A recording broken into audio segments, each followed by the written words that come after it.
Shooting it raw? Yes. Shooting it raw.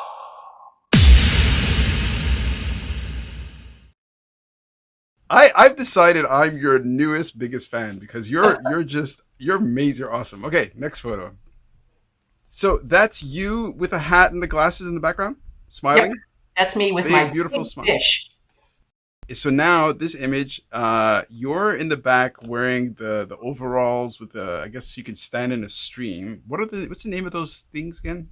Waders. Waders, yeah. So you're with waders. You're in a big stream, not a huge stream. It could be New Brunswick for all I know. You're in your fishing gear. You're laughing because somebody who's making the photograph is holding up the quote unquote large fish that you've caught. That is probably the size of a finger. So it's not a very big fish. Poor little thing. It looks like it's some kind of salmonid. It looks like it could be some kind of trout. It is. What's the story of this photo?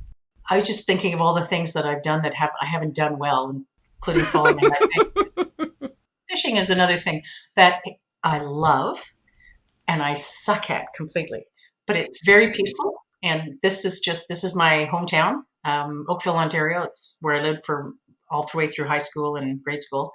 And Ah, it's just wading up and trying fly fishing. My girlfriend, when we lived in Calgary, for a birthday present, my girlfriend's husband was a fly fisherman, and he took me fishing with a float down the bow. I was equally unsuccessful, and I really mhm. liked it though. It was kind of like if you one day on the river is like I don't know, it's like going for a long weekend somewhere. You really feel rested and relaxed. But I noted he never invited me back on the river. Hip waders and women and fishing is problematic unless there's a lot of tree covers at the side where you can pull off to the side Right. and have a comfort break. What you need is a catheter. Yeah, I know, no kidding. He's a doctor. He could have done it too, damn it.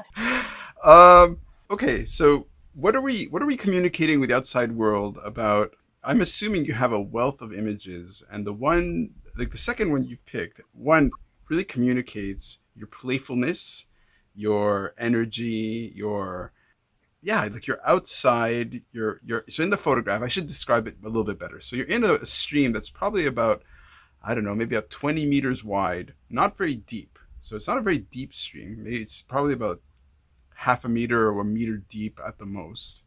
It looks like it's almost like a fall day because the colors in the background are kind of beginning to turn. It may have been spring, it may have been summer, but I'd guess that it's beginning to be like maybe end of August, early September ish. You got it. Oh, let's see what else can what else can I decode from this? Because in my mind, I think I'm always asking, well, why this, why that. So one is that you're really about communicating your authentic self. It's not. It's just you being fun and unpretentious.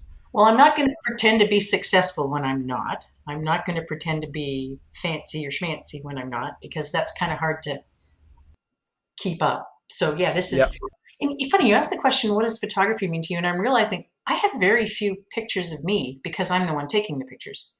Ah. So I'm thinking I have no pictures of me hang glide or parasailing, no pictures of me parachuting, nothing. Because if there's a picture to be taken, I'm behind the camera, and I used to love that.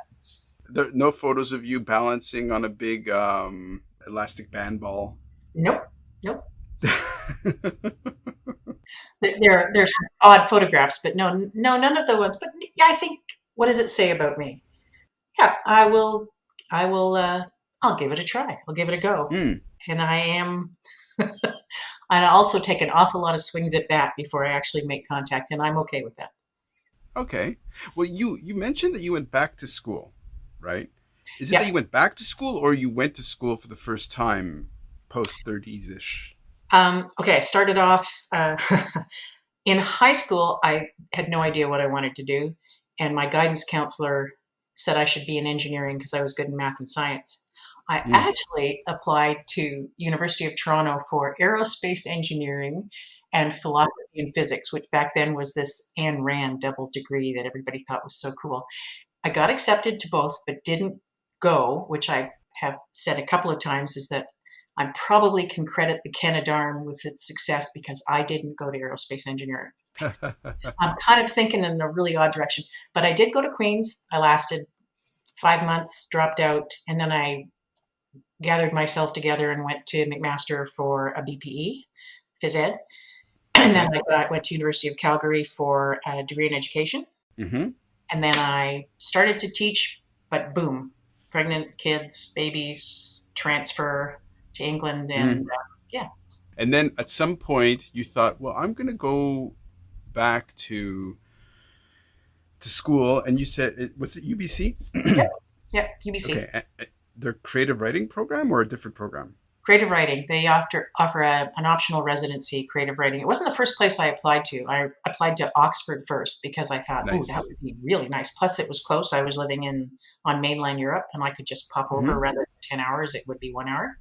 But Yep. I didn't get in, and I sobbed like a teenage girl who had just been dumped. I mean, I was just like, Aw. oh, my poor husband didn't know what to do. But then I thought, okay, well, that didn't work. What can I try next? So then I researched, and I knew I wanted an optional ed because I didn't want to live away from home. So Hmm. UBC. Well, so my first degree was in creative writing, Ah, and one of the, yeah, look, from where? from Concordia. Oh, I should have said Oxford. Oh, Damn it, I suck. Concordia. Concordia. Uh, and one of the things about doing a creative writing degree is that you become really aware of how writing and language really is the stuff of thinking. And I could see how getting rejection when you write, it's like a rejection of, it can really hit your ego because it's a rejection of how you think and how you strung words together. And then for a lot of people, they have to kind of unlearn or detach or disentangle their ego from the writing. So if somebody comes and criticizes the writing, you are like, oh, it's like you're hurting my feelings. When it's like, no, no, no, they're just criticizing the writing. so that's funny that you say that because I have no idea why, but I have never had any problems with separating them. It's just, it's never been about me. It's been about the writing. So even when Fred Mm-hmm. said, I don't know why you're in my class, I thought, okay, well, what could I do to be worthy of being in this class? And Mm. I have no idea. I'm not really cold. I am probably hypersensitive, but not with writing. I was talking Mm-hmm. to a fellow writer today, Barb Jones Scott. She's launching a book out of Freehand in just 2 weeks, I guess. It's a fabulous novel. But we were talking about what happens when, for me, it was my agent came back. Which I mean, I thought this latest manuscript I sent her was to die for. I thought it was perfect. It was going to be my breakthrough novel. And she said, well, and she gave me some ideas. She said, what would you try doing it this way? Would you try doing it that way? And you're rolling it. It's like a dog rolling in poop for a while. You just have to let yourself go with the anger and the frustration. But it doesn't take very long. I don't know why for me. And I thought, okay, I don't like her idea, but what she's telling me is that she has a problem with this particular issue. She's proposed a solution. I don't like her solution, so how can I do it the way I want to do it? For some Mm-hmm. reason, that's as natural to me as walking on a balance beam. It happens very easily. So, I mean, I'm sad. I did do the big sobbing when Oxford didn't take me, but that was a loss of opportunity, not a personal rejection. So, yeah, I don't know. But you're right that there are, for a lot of people, that's super difficult. I don't know. You've probably been in critique groups, right? Yeah. Yeah, yeah. So I was in one when literally I'm just talking about the text and it totally collapses a person's psyche. And I wasn't used to that. So I had to learn how to coddle and handle. And Mm-hmm. Well, yeah. So I think it depends on your character, what kind of person you are. It'll come more easily than others. So if you're very attached and if you kind of are the kind of person who thinks that that little voice in our head is us, and that little voice that speaks the text is us, and that somehow when somebody critiques that, it's like a personal affront. Yeah, like if that's something that you get hung up on, okay, but that's not something that you did. It could be an age, it could be experience, it could be, I don't know. no, I was pretty young when I was getting rejected first. So I don't know if it was age, but I think I like to become, that whole 10,000 hours thing, you put in Hmm. 10,000. I like the idea that I'm developing a craft. And my voice, like you're talking about that little voice that's really important to you. Absolutely. I have a story I love, but what I want to do is learn how to tell it the very best I can. So I'll Hmm. take any help I can get. I mean, I might not agree with you or listen to what you have to say, but if you have an idea that I think feeds into what I want to build, I'm there like white on rice. It really, really is important to me to be as good at my craft as I can be. Okay. Okay. So we're just riffing. We're just talking. We're just going whatever. I was watching some show yesterday, and then they had clips of William Shatner.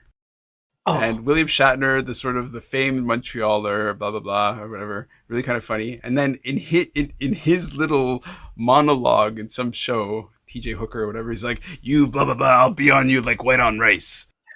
I don't even know what that means, but Exactly. Exactly. But you just said it, I and did. I just within 24 hours, I've heard that phrase twice. Must be me and Will. We're both old farts. So what can I say? Sure. I love it. So it's so consistent to me that on the one hand, you will fearlessly try things. You have a kind of a history, and you've sort of separated the idea of failure or whatever, like rejection or whatever you call it, like falling on your face with, okay, well, just get up, dust yourself off, and try again, or keep going. And sometimes it hurts more than others, and yet that is totally consistent in terms of the physicality, right? Like, for example, teaching, being like you're doing physical education and learning about the process of being a physical education teacher and a coach, with sort of dusting yourself off in your 30s and going, well, I'm going to go back to school and I'm going to kind of enter that practice of improving my writing. So how did writing begin with you? Like, where did that originate? Yeah. So the first time I can remember thinking about it was sitting on a school bus, being bused to school, and opening a notebook and writing a story about twin sisters. And all I can remember about the story is, well, they were going to have adventures because, damn it, girls never had adventures. I'm not a Nancy Drew kind of person from back then, but there were no stories that I thought had fun, exciting girls who were ballsy and took chances. It was always the guys who were doing it, the boys. And I just wanted, even back then, Pun intended? no, Freud could have a field day with me, I think, but never mind. So, but I just sat down and I remember one of the twins' names was Miranda Ann, but you had to call her Randy because she was sporty. Yeah. And that was the very first time. And then I played around with it. And then grade 13, because I'm of a generation where in Ontario we still had grade 13. Yep. And I remember my English teacher saying, well, what are you going to do? What are you going to be? And I said, well, I'm going to be a writer, but I obviously won't be able to make a living at it. So I'm going to go to engineering. Oh, wow. So, yeah. Wow. Prescient. I'm pretty sure I couldn't make a living at writing. That was true. The engineering didn't work, but never mind. Yeah, but all that stuff is it's who you are and it manifests. And while we're talking about this, there's the photo of you smiling so broadly. Can't see your eyes because of the sunglasses. What with the photographer holding up your catch, which is the small fish, and it's yeah, I think like so the podcast is about really getting into this idea of making every second count and being very present about it. So it's somewhat meditative in a way. Yeah, I don't know where I'm going with this, but feel free to interject with something. I like make every second count. So there are times when I don't. I'm not perky all the time. Sometimes I'm happy to Human? just I'm not I'm not perky all the time, but I have a kid. My daughter is really quite amazing. And she taught me to just say yes. Somebody asks you to do something, say yes. And that opens Nice. up possibilities. Yeah, I love that. And that's what she does. That's how she lives her life. And she just says yes to all experiences. So I'm Oh, learning from my kids. how old is your daughter? I hope she's not listening. 34? What? 34? Oh, okay. I thought she was like young. Okay, No, no, 34. no. Okay. It's that I can't exactly put a day on the age.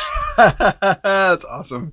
She Mm. should be on the podcast too. She's awesome. She's fantastic. She carves birds. She is an engineer. She made it. Great, great, great. Well, because you said she made it and she's awesome, and I now have my next guest for the podcast, and you're so cute.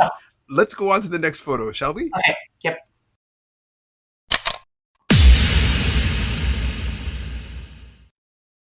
So, is life really a gift? Really? Can you make every second count? That's the whole point of the podcast. So, if you like what you've seen and you're inspired, because that really is my mission, then please give it a like, subscribe, and share. Shooting it raw? Yes, shooting it raw.